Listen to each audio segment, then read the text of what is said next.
ഓതുന്നവരായിരിക്കും. പക്ഷേ തൊണ്ടക്കുടി വിട്ട് ആ ഖുർആനിലെ ആയത്തുകൾ താഴേക്കിറങ്ങുകയില്ല എന്ന് അല്ലാഹുവിന്റെ റസൂൽ ഒരു കൂട്ടം ആളുകളെ കുറിച്ച് പറഞ്ഞിട്ടുണ്ട്. ഏത് ഘട്ടത്തിൽ? മഹാനായ മുഹമ്മദ് നബി സല്ലല്ലാഹു അലൈഹി വസല്ലമ ഒരു യുദ്ധം മുതൽ വീതിച്ചുകൊണ്ടിരിക്കുമ്പോ നബി സല്ലല്ലാഹു അലൈഹി വസല്ലമയുടെ മുഖത്തേക്ക് വിരൽ ചൂണ്ടിക്കൊണ്ട് ദുൽഖുവൈസറ എന്ന് പറയുന്ന ഒരു മനുഷ്യൻ പറഞ്ഞു, ഏതിൽ യാ മുഹമ്മദ്, നീതി പാലിക്ക് മുഹമ്മദേ, നീതി പാലിക്ക്. കാരണം നബി സല്ലല്ലാഹു അലൈഹി വസല്ലമ ഒരു ഗോത്രക്കാർക്ക് അവരുടെ അവസ്ഥ പരിഗണിച്ച് ഒരൽപ്പം യുദ്ധം മുതൽ കൂടുതൽ കൊടുത്തതാണ് പ്രശ്നം ഇയാളെ പ്രകോപിപ്പിച്ചത്. ഏതിൽ യാ മുഹമ്മദ്, മുഹമ്മദെ നീതി പാലിക്കുന്നതാണ്. നബി സല്ലല്ലാഹു അലൈഹി വസല്ലമ തിരിച്ചു ചോദിച്ചു അദ്ദേഹത്തോട്, ഞാൻ നീതി പാലിച്ചില്ലെങ്കിൽ പിന്നെ ആരാണ് നിങ്ങളോട് നീതി പാലിക്കാനുള്ളത്? ഞാൻ നീതി കാണിച്ചില്ലെങ്കിൽ പിന്നെ ആരാണ് നിങ്ങളോട് നീതി കാണിക്കാനുള്ളത്? അല്ലാഹുവിന്റെ റസൂലിന് വിഷമത്തോടെയാണ് ആ മറുപടി പറഞ്ഞത്. ഇത് സഹാബത്ത് കേട്ടിരിക്കുകയാണ്. മഹാനായ ഖാലിദ് ഇബ്നു വലീദ് റളിയല്ലാഹു അൻഹു നബിയോട് ചോദിച്ചു, നബിയെ അന അദ്രിബു ഉനുക, ഞാൻ അവന്റെ പെരടി എടുക്കട്ടെ, അവന്റെ തലവെട്ടിട്ടെ നബിയെ? നബി സല്ലല്ലാഹു അലൈഹി വസല്ലം പറഞ്ഞു, വേണ്ട, അവനെ ഒന്നും ചെയ്യണ്ട. അവനെ എന്തെങ്കിലും ചെയ്താൽ ഇനി എന്റെ പേരിൽ ഒരു പരാതികൾ ഉണ്ടാവും. എന്ത്? മുഹമ്മദ് തന്റെ അനുയായികളെ കൊല്ലുന്നവനാണ് എന്നൊരു പരാതി കൂടി എന്റെ പേരിൽ വരും. വേണ്ട, അവനെ വിട്ടേക്ക്. ഇത് പറഞ്ഞിട്ട് അല്ലാഹുവിന്റെ റസൂൽ വഹുവ മുഖഫ്, അവിടുന്ന് നബി സല്ലല്ലാഹു അലൈഹി വസല്ലമ തലതാഴ്ത്തിയിരുന്നു. നബി സല്ലല്ലാഹു അലൈഹി വസല്ലമ കുറച്ചു നേരം തലതാഴ്ത്തിയിരുന്നിട്ട് പിന്നെ തലയുയർത്തിക്കൊണ്ട് പറഞ്ഞു, ഇവന്റെ പിന്നാലെ കുറച്ചാളുകൾ വരും, ഇവന്റെ പിന്നാലെ കുറച്ചാളുകൾ വരും. അവരുടെ സ്വഭാവം പലതും റസൂലുള്ളാഹി സ്വല്ലല്ലാഹു അലൈഹി വസല്ലം പറഞ്ഞു. അക്കൂട്ടത്തിൽ നബി പറഞ്ഞു, യഖറഊനൽ ഖുർആന, അവർ ഖുർആൻ ഓതും, പക്ഷേ ലാ യുജാവിസു തറാഖിയഹും, അതിന്റെ ആയത്തുകൾ, അതിന്റെ ആശയങ്ങൾ അവിടെ തൊണ്ടക്കുഴി വിട്ട് താഴേക്ക് ഇറങ്ങുകയില്ല. യംറുഖൂന മിനദ്ദീനി കമാ യംറുഖു സഹ്മു മിനർ റമിയ, വേട്ടമൃഗത്തെ തുളച്ച് അമ്പ് പുറത്തേക്ക് തെറിച്ചു പോകുന്നത് പോലെ മതത്തിൽ കടന്നു പുറത്തേക്ക് തെറിച്ചു പോകുന്നവരായിരിക്കും അവർ.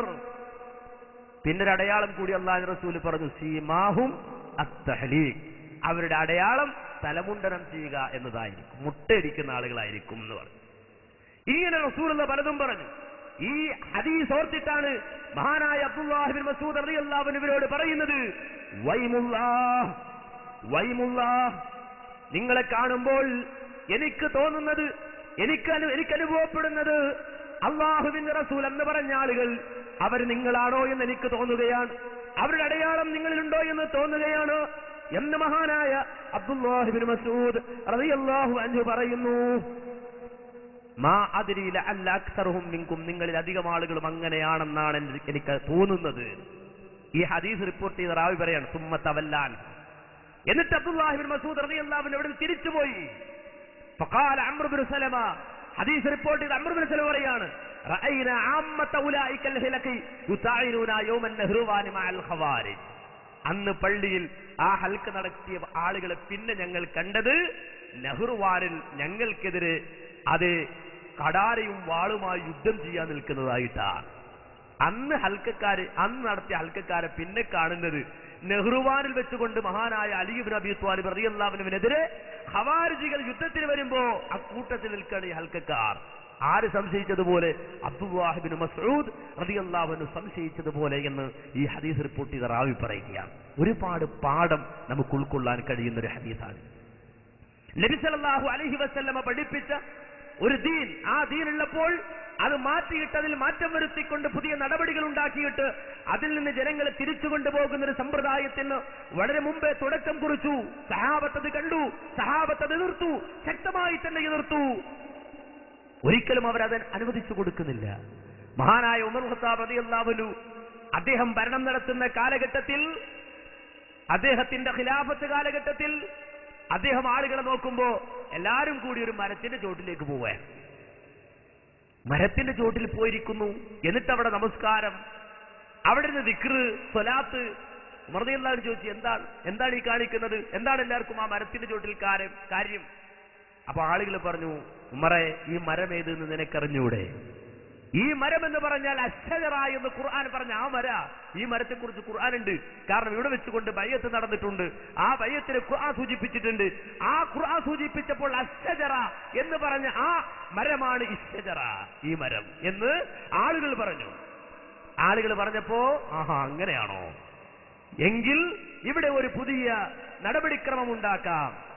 പുതിയൊരു ചിന്താഗതി ഉണ്ടാക്കാം, അല്ലെങ്കിൽ ഒരു പുതിയ സംസ്കാരം ഉണ്ടാക്കാം, ഒരു പുതിയ സംസ്കാരത്തിന് തുടക്കം കുറിക്കാം എന്നാണോ മഹാനായ ഉമർ റളിയല്ലാഹു അൻഹു തീരുമാനിച്ചത്? അല്ല. അദ്ദേഹം പറഞ്ഞു, ഇനി ഇവിടെ ആവശ്യമുള്ളത് ഒരു കോടാലിയാണ്. ആ കോടാലി കൊണ്ടുവരാൻ പറഞ്ഞു. കൊണ്ടുവന്നു.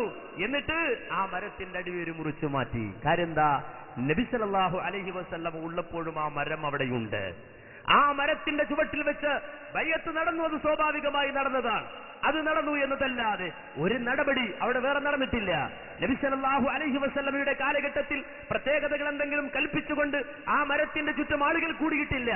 എന്നാൽ പുതിയതൊന്ന് തുടങ്ങുമ്പോൾ അത് ലലാലത്തിന്റെ കവാടം തുറക്കുകയാണ്, വഴികേടിന്റെ കവാടം തുറക്കുകയാണെന്ന് കണ്ടിട്ട് അതിന്റെ അടിവേര് ആ മഹാനായ വ്യക്തി, മഹാനായ ഉമർ ബിൻ ഖത്താബ് റളിയല്ലാഹു അൻഹു മുറിച്ചു മാറ്റിയതായി ചരിത്രത്തിൽ കാണാൻ കഴിയും. ഇത് ലോകത്ത് പിന്നീട് പല ആളുകളും അനുവർത്തിച്ചു. ഇസ്ലാം പഠിപ്പിക്കാത്ത ആചാരങ്ങളെ വ്യവസായത്തിന് വേണ്ടി പലരും കടത്തിക്കൊണ്ടുവന്നു. അതുപോലെ തന്നെ നബി സല്ലല്ലാഹു അലൈഹി വസല്ലമ പഠിപ്പിക്കാത്ത ചില ചിന്തകളെ, നബി സല്ലല്ലാഹു അലൈഹി വസല്ലമ പറയാത്ത തത്വങ്ങളെ പുതിയ തത്വശാസ്ത്രമായി ആവിഷ്കരിച്ചുകൊണ്ട് മതത്തിന്റെ പേരിൽ പല ആളുകളും കടത്തിക്കൊണ്ടുവന്നു. അതിനാണ് യഥാർത്ഥത്തിൽ ബിദ്അത്ത് എന്ന് പറയുന്നത്. അങ്ങനെ ഈ ദീനിലേക്ക് കടന്നു വരുന്ന പുതിയ പുതിയ ആചാരങ്ങൾ, അതിനാണ് ബിദ്അത്ത് എന്ന് പറയുന്നത്. ബിദ്അത്ത് എന്ന് പറഞ്ഞാൽ ഇസ്ലാമിലുണ്ടാകുന്ന നവീന ആശയങ്ങൾ. വളരെ അപകടകരമായ പാപമാണത്. വളരെയധികം ശക്തമായ പാപമാണ് ബിദ്അത്ത്. ബിദ്അത്ത് എന്ന് പറഞ്ഞാൽ അൽ ഹദസു ഫിദ്ദീനി ബഅദൽ ഇക്മാൽ, പൂർത്തിയായ മതത്തിൽ പുതിയതുണ്ടാക്കിക്കൊണ്ടുവരിക, പുതിയ ആചാരം ഉണ്ടാക്കിക്കൊണ്ടുവരിക. ഇന്നിന്റെ ലോകം ആ ബിദ്അത്തുകളുടെ കച്ചവടവൽക്കരണം നടത്തിയ ലോകമാണ്. അതുകൊണ്ടാണ് ഇത്തരമൊരു വിഷയം ഇവിടെ സംഘടിപ്പിച്ചത്, ഇത്തരമൊരു വിഷയം ഇവിടെ വെച്ചത്. ആരാധന ഇസ്ലാമിലും അതുപോലെ തന്നെ ഇസ്ലാമികവും വ്യാവസായികവും എന്ന് പറയുമ്പോൾ ഇസ്ലാമിലുള്ള ആരാധന അത് മുഹമ്മദ് മുസ്തഫ സല്ലല്ലാഹു അലൈഹി വസല്ലം പഠിപ്പിച്ചതാണ്. എന്നാൽ വ്യാവസായിക അടിസ്ഥാനത്തിൽ ഉണ്ടാക്കുന്ന ആരാധന അത് ബിദ്അത്താണ്. അത് ബിദ്അത്താണ്. അവിടെ വളരെ വ്യക്തമായ വ്യത്യാസങ്ങൾ കാണാൻ കഴിയും. നബി പഠിപ്പിച്ചതിൽ നിന്ന് വ്യത്യാസങ്ങൾ വരുത്തിയത് കാണാൻ കഴിയും. നബി പഠിപ്പിക്കാത്ത നിലപാടുകൾ സ്വീകരിച്ചതായി കാണാൻ കഴിയും. ഒരു ഉദാഹരണത്തിന് നിങ്ങൾ നോക്കൂ. വിശുദ്ധ ഖുർആൻ പറഞ്ഞു എന്ത്?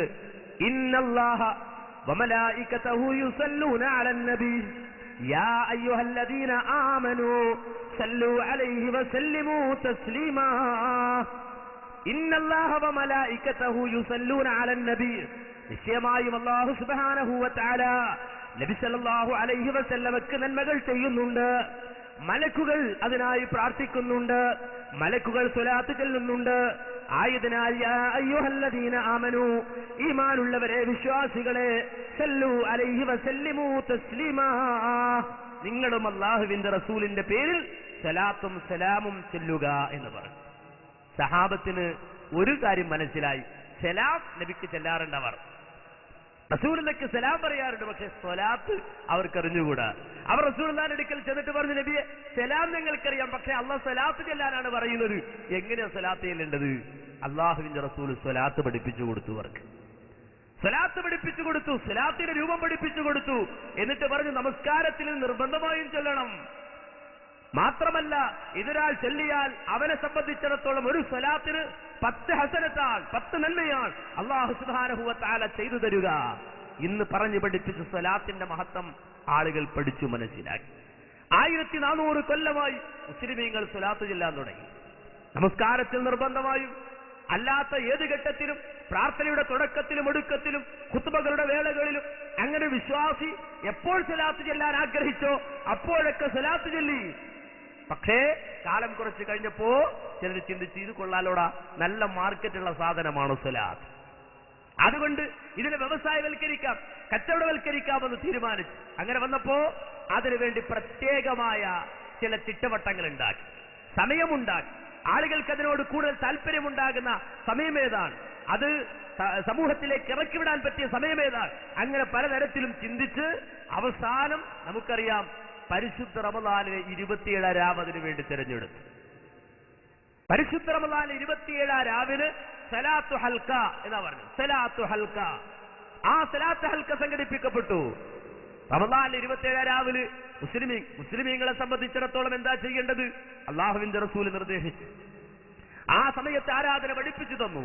നബി സല്ലല്ലാഹു അലൈഹി വസല്ലം മരിക്കുന്നത് വരെ യഅ്തകിഫുൽ അശ്റൽ അവാഖിറ മിൻ റമദാൻ ഹത്താ തവഫാഹു അല്ലാഹു തആല, ഇമാം ബുഖാരി റിപ്പോർട്ട് ചെയ്ത ഹദീസിലാ കാണുന്നത്, അള്ളാഹുവിന്റെ റസൂൽ മരിക്കുന്നത് വരെ റമദാനിലെ അവസാനത്തെ 10 എഴുത്തിക്കാഫ് ഇരിക്കാറുണ്ടായിരുന്നു.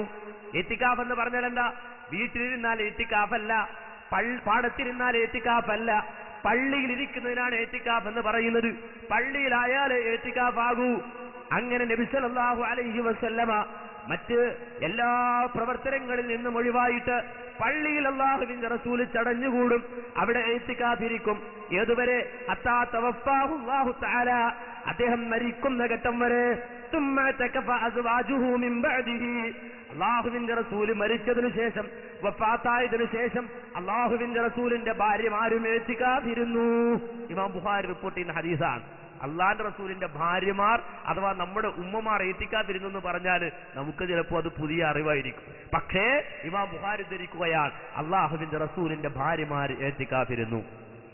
ഇങ്ങനെ എത്തിക്കാതിരിക്കാനുള്ള ഒരു ആരാധന അള്ളാന്റെ റസൂല് പഠിപ്പിച്ചു. കാരണം നബി സല്ലല്ലാഹു അലൈഹി വസല്ലം കച്ചവടത്തിന് വേണ്ടി വന്ന ആളല്ല, പൈസ ഉണ്ടാക്കാൻ വേണ്ടി വന്ന ആളല്ല. അതുകൊണ്ട് തന്നെ നബി സല്ലല്ലാഹു അലൈഹി വസല്ലം ജനങ്ങളെ അള്ളാഹുവിലേക്ക് അടുപ്പിക്കുവാനുള്ള മാർഗം പഠിപ്പിച്ചു കൊടുത്തു. എന്നാലോ അതിൽ നിന്ന് വ്യത്യസ്തമായ ഒരു പുതിയ സമ്പ്രദായത്തിന് സാക്ഷ്യം വഹിച്ചത് അല്ലെങ്കിൽ തുടക്കം കുറിച്ചത് നമ്മുടെ ജില്ലയിലാണ്, തൃശ്ശൂർ ജില്ലയിലാണ്. അടുത്ത പ്രദേശത്താണ്, കൂരിക്കുഴി എന്ന് പറയുന്ന പ്രദേശത്താണ്.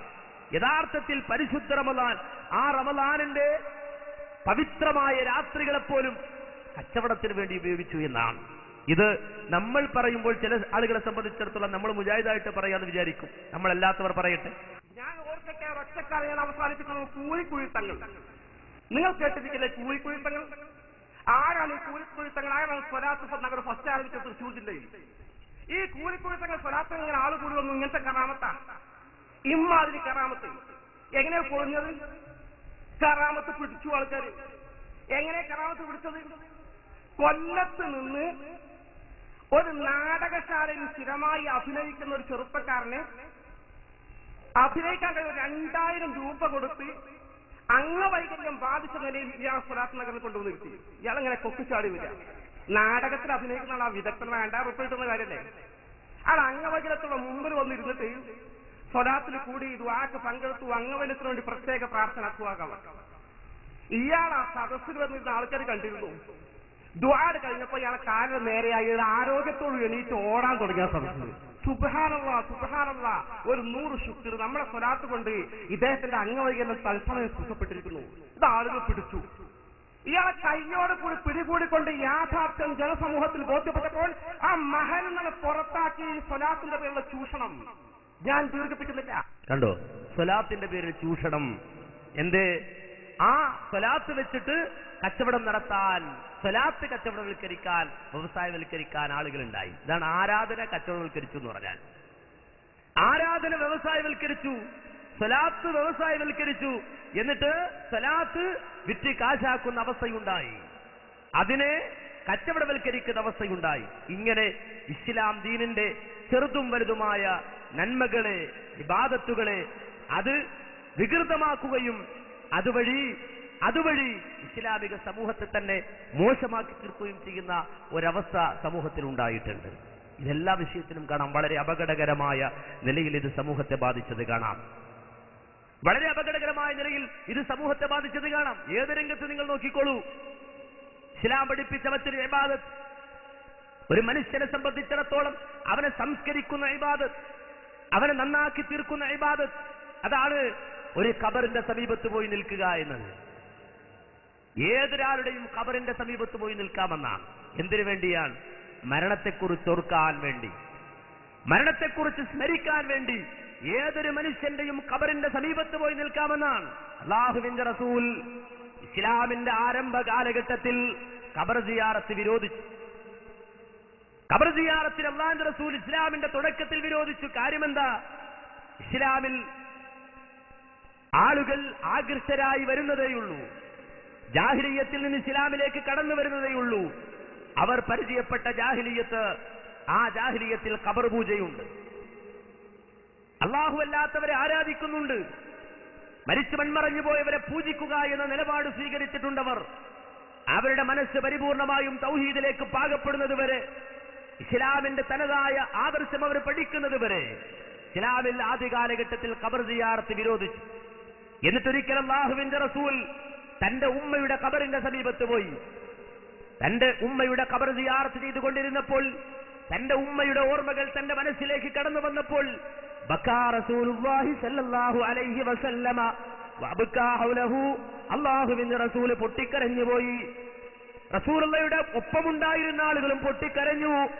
ഇമാം മുസ്ലിം ഉദ്ധരിക്കുന്ന ഹദീസിൽ കാണാം, അല്ലാഹുവിന്റെ റസൂല് അവിടെ വെച്ചുകൊണ്ട് തന്റെ ഉമ്മക്ക് വേണ്ടി പൊറുക്കലിനെ ചോദിക്കുവാൻ വേണ്ടി അല്ലാഹുവിനോട് അനുവാദം ചോദിച്ചു.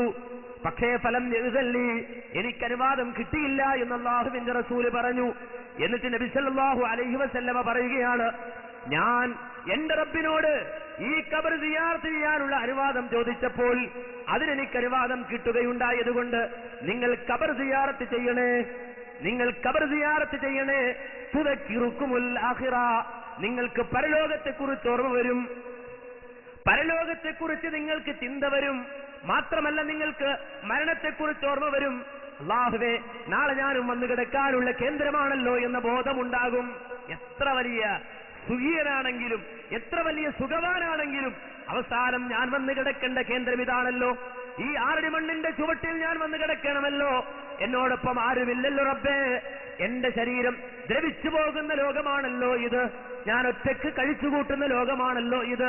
പുഴുക്കളുടെ ലോകമാണല്ലോ ഇത് എന്ന് ഏതൊരു മനുഷ്യനും ചിന്തിച്ചുകൊണ്ട് അവന്റെ മനസ്സ് പരിവർത്തിപ്പിക്കപ്പെടും, അവന്റെ മനസ്സ് നന്നായി തീരും, അവന്റെ മനസ്സ് സംസ്കരിക്കപ്പെടും. അതുകൊണ്ട് തന്നെ സഹാബത്ത് ഖബറിന്റെ സമീപത്ത് പോയി നിൽക്കുന്നു, അവര് കരയുന്നു. മഹാനായ ഉസ്മാൻ ബിൻ അഫ്ഫാൻ റളിയല്ലാഹു അൻഹുവിന്റെ പ്രത്യേകത തന്നെ നമുക്കറിയാം, ചരിത്രത്തിൽ കാണാം. നെഞ്ചുവരെ ദാടിരോമമുണ്ടായിരുന്ന മഹാനായ ആ മനുഷ്യൻ ഖബർ കാണുമ്പോൾ ഇങ്ങനെ കരഞ്ഞുകൊണ്ടേയിരിക്കും. കരഞ്ഞ് കരഞ്ഞ് കരഞ്ഞ് നെഞ്ചിലേക്ക് ഇടതൂർന്ന് ഇറങ്ങിയിട്ടുള്ള താടിരോമങ്ങൾ നനഞ്ഞു പോകാറുണ്ട്. കൂടെയുള്ള ആളുകൾ ചോദിക്കുന്നു, അല്ല അമീറുൽ മുഅ്മിനീൻ, താങ്കൾ എന്തിന് കരയണം? ഖബർ കാണുമ്പോൾ എന്തിന് കരയണം? മരണത്തെക്കുറിച്ച് പറഞ്ഞാലോ അല്ലെങ്കിൽ പരലോകത്തെ സംബന്ധിച്ച് പറഞ്ഞാലോ ഇത്രത്തോളം അങ്ങ് കരയാറില്ലല്ലോ, എന്തുകൊണ്ടങ്ങ് ഇത്രമാത്രം ഖബർ കാണുമ്പോൾ കരയുന്നു എന്ന് ചോദിച്ചപ്പോൾ അല്ലാഹുവിന്റെ റസൂലിന്റെ മരുമകനായ ദുന്നൂറൈൻ എന്ന സ്ഥാനപ്പേര് കിട്ടിയ, സ്വർഗം കൊണ്ട് സന്തോഷ വാർത്ത അറിയിക്കപ്പെട്ട ആ മഹാനായ വ്യക്തി പറയുകയാണ്, അതേ എന്റെ സാഹിബ്, എന്റെ പ്രവാചകൻ പറഞ്ഞത് ഞാൻ കേട്ടിട്ടുണ്ട്. ഖബർ എന്ന് പറഞ്ഞാൽ ആദ്യത്തെ കവാടമാണ്, പരലോകത്തേക്കുള്ള ആദ്യത്തെ കവാടമാണ് ഖബർ. ആരെങ്കിലും ഇവിടെ രക്ഷപ്പെട്ടാൽ പിന്നെ അവനങ്ങോട്ട് രക്ഷപ്പെട്ടു. ആരെങ്കിലും ഈ ഖബറാകുന്ന ലോകത്ത് പരാജയപ്പെട്ടാലോ പിന്നെ അങ്ങോട്ടവൻ പരാജയപ്പെട്ടു പോയി. അതുകൊണ്ട് ഈ സാധുവായ ഉസ്മാൻ ഇവിടെ എത്തിയാൽ ഉസ്മാന്റെ അവസ്ഥ എന്താണെന്നോർത്താ കരയുന്നത് എന്നാ സഹാബി പറഞ്ഞുവെങ്കിൽ സഹോദരങ്ങൾ മനസ്സിലാക്കണം, സഹാബത്ത് ഖബർ സിയാറത്ത് ചെയ്ത അതിനു വേണ്ടിയാണ്.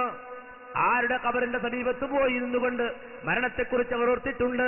വിശ്വാസികൾക്ക് വേണ്ടി അവർ മഗ്ഫിറത്ത് ചോദിച്ചിട്ടുണ്ട്. വിശ്വാസികൾക്ക് അവർ സലാം പറഞ്ഞിട്ടുണ്ട്.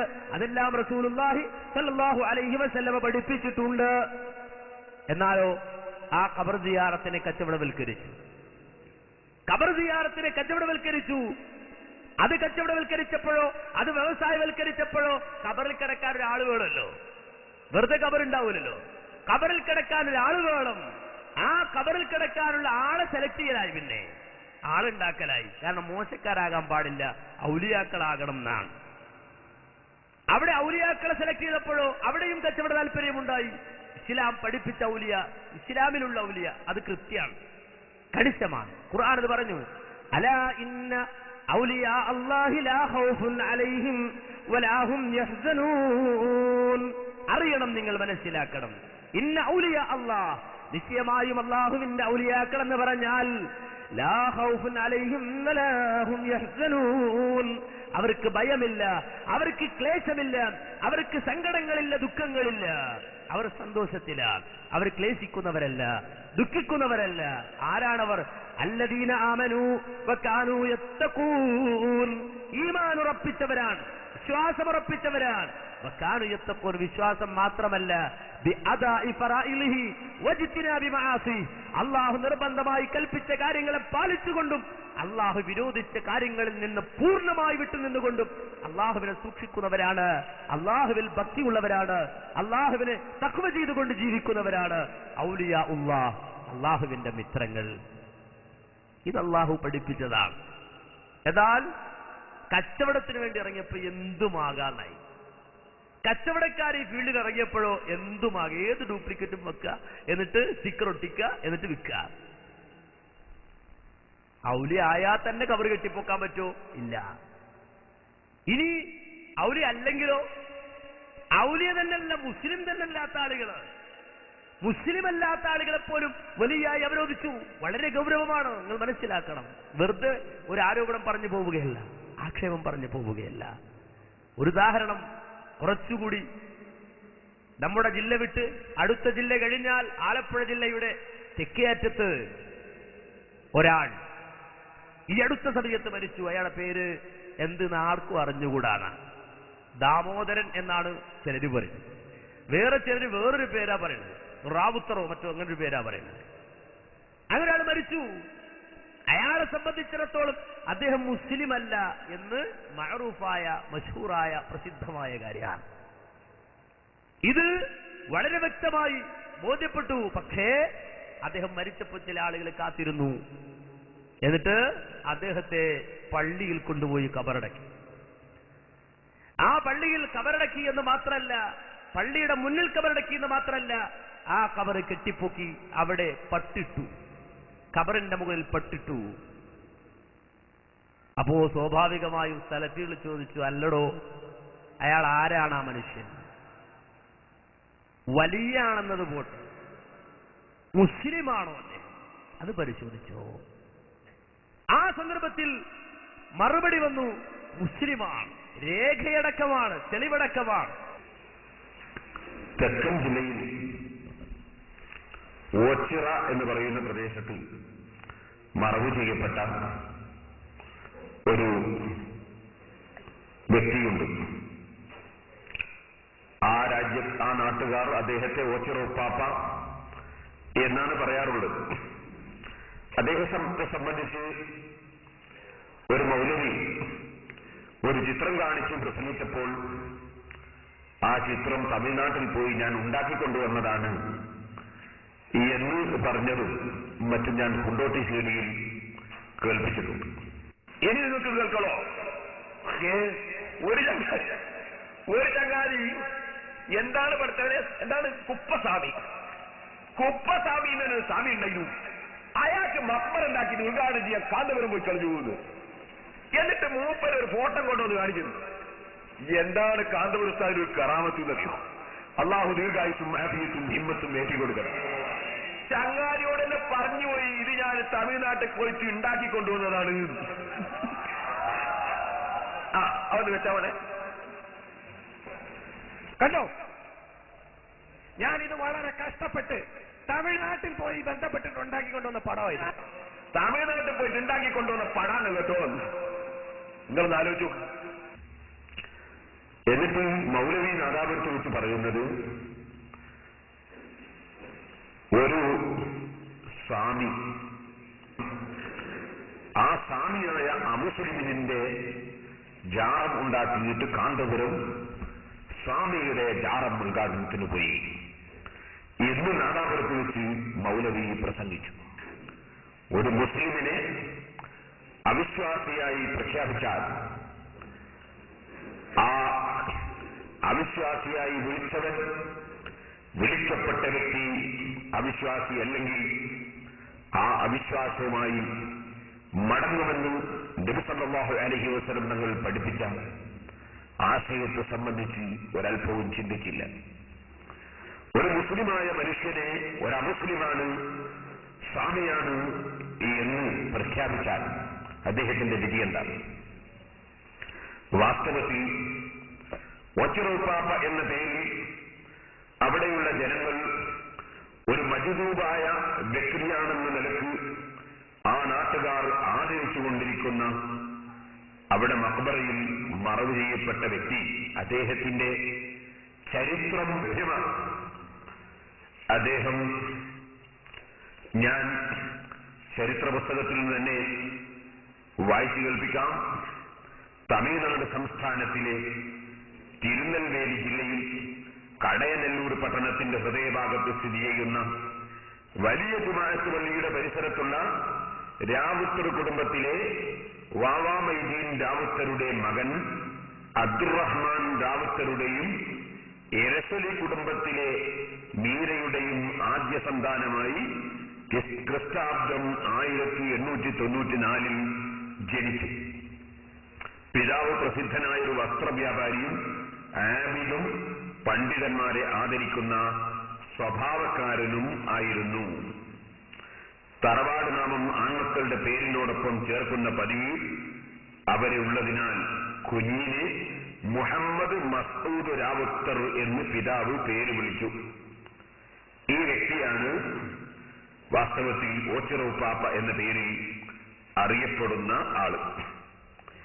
ഇദ്ദേഹം വളരെ സൂക്ഷ്മതയോടെ ജീവിക്കുകയും ഇദ്ദേഹത്തിന്റെ ബാപ്പ, സഹോദരന്മാർ തുടങ്ങിയവരൊക്കെ എല്ലാവർക്കും അറിയുന്നതും ആണ്.